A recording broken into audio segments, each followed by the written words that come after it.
vous propose, si vous vouliez commencer par vous présenter, qui êtes-vous et rappelez-nous rapidement l'histoire de Céleste. Oui, je suis Nicolas Aubé, je suis le président fondateur de Céleste. Céleste est un opérateur télécom de fibre optique qui existe depuis 20 ans. Donc on va fêter nos 20 ans cette année. Opérateur que j'ai créé donc en 2001. Et aujourd'hui, Céleste a une activité de réseau. On équipe les entreprises en fibre optique. On a notre propre réseau de fibre. Donc on fournit de l'accès Internet, du VPN, de la téléphonie et de l'hébergement en data center. On a 15 000 clients, 15 000 entreprises clientes en France et en Suisse. On est présent sur les deux pays. Mhm. Alors, j'ai envie de vous poser une question, puisque vous nous permettez d'être en relation avec vous. Céleste a toujours été marqué par, en fait, vous faites partie de ces acteurs, opérateurs, hébergeurs, etc., qui ont été souvent en avance de phase, qui êtes assez innovants. D'où vous viennent ces idées? Qu'est-ce qui vous pousse à aller dans ce sens? C'est vrai que Céleste est sur un marché où il y a des grands acteurs et les opérateurs comme nous devons nous démarquer beaucoup par nos produits. Les produits doivent être différents, doivent être percutants. L'offre produit de Céleste, c'est très important. Donc on travaille pour qu'elle soit différenciante, qu'elle soit différente. C'est comme ça qu'on a lancé il y a 10 ans le data center Marilyn, qui est un data center écologique dont je pourrais parler. On travaille aussi beaucoup sur nos process.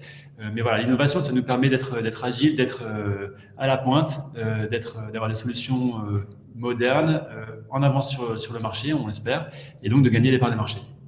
Mhm.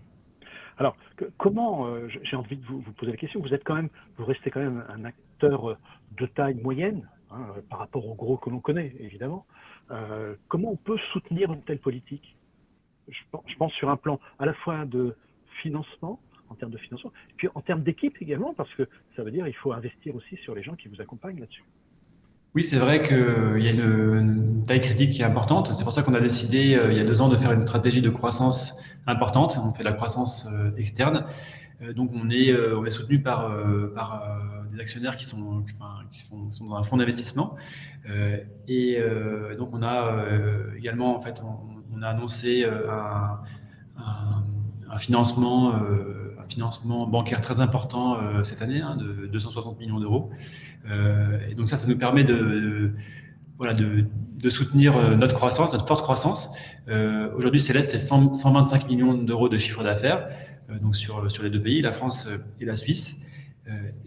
C'est beaucoup d'investissement puisqu'on a investi dans notre propre réseau de fibres. On est capable de fournir de la fibre optique à la moitié des entreprises françaises et suisses aujourd'hui. Donc la fibre optique, c'est une part de l'investissement. Les data centers, c'est une autre part. Donc on a des data centers en propre. Et donc depuis très longtemps, c'est un point très important de notre stratégie d'investissement. Voilà, donc d'une part, l'infrastructure. Et d'ailleurs, notre actionnaire de référence, c'est un fonds d'investissement dans les infrastructures. Une part, l'infrastructure. D'autre part, le service, puisque en fait, notre offre repose sur l'accompagnement des entreprises. Notre mission, c'est d'accompagner les entreprises dans la révolution numérique. Et donc, on attache beaucoup d'importance à nos équipes, aux compétences de nos équipes, à l'accompagnement de nos clients. Donc voilà, c'est les deux piliers de la stratégie de Céleste, c'est l'infrastructure et le service.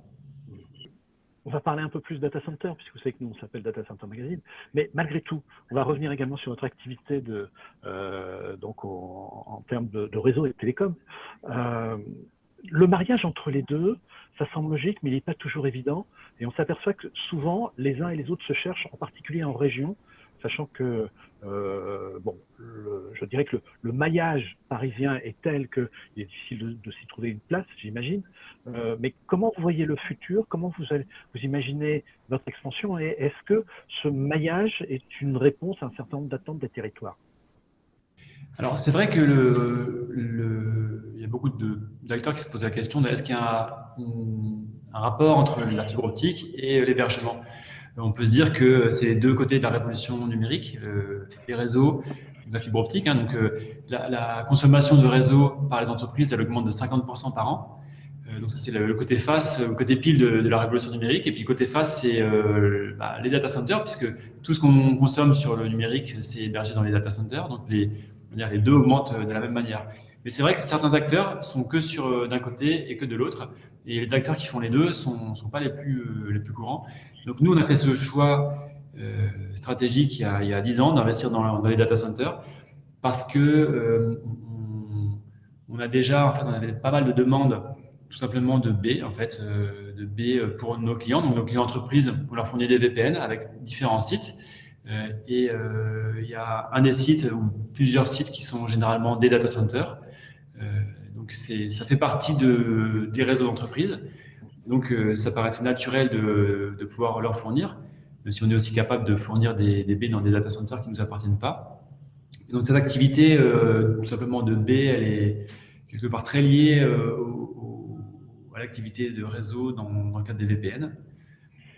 Et puis il y a aussi l'activité d'infogérance ou de cloud, hein, c'est-à-dire que de plus en plus, on pense que les applications, les systèmes d'information vont sortir des entreprises pour aller dans le cloud et vont utiliser la fibre. Donc, en fait, le fait de pouvoir fournir l'offre complète, fibre optique plus hébergement, ça apporte un plus aux clients parce qu'ils vont avoir déjà un seul interlocuteur. On va pouvoir en fait avoir une bonne coordination entre l'installation de la fibre, l'installation de la solution d'hébergement. Et puis, même, ils vont rester dans un même ensemble privé, les réseaux VPN, la fibre, soit leur B, soit le cloud. Donc, il y a beaucoup d'avantages à fournir les deux en même temps.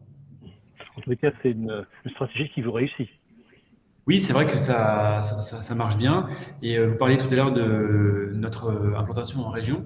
C'est vrai qu'on a intensifié ça les dernières années, puisqu'on a fait l'acquisition de différents opérateurs régionaux. On a gardé en fait un ancrage fort avec les équipes qui sont présentes en région, qui sont présentes en région, et puis souvent des data centers également, et puis le réseau de fibre. Beaucoup d'entreprises régionales veulent avoir leurs données en région. C'est quand même une force assez importante.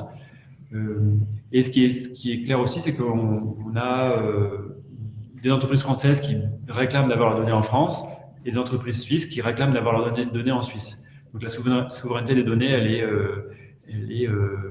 c'est une demande du marché.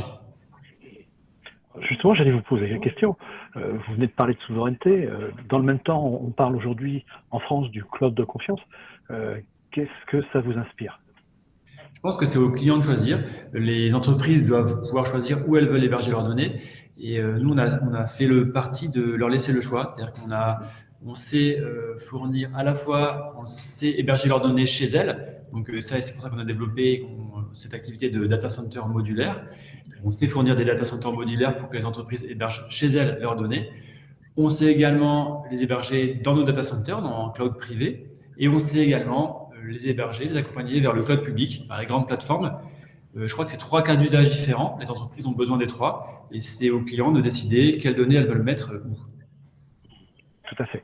Écoutez, je vous propose qu'on y revienne sur une deuxième interview que l'on va réaliser maintenant et on va parler de votre actualité et entre autres votre offre de data center de proximité ou de micro data center modulaire qui va intéresser beaucoup, je pense, les gens qui nous écoutent.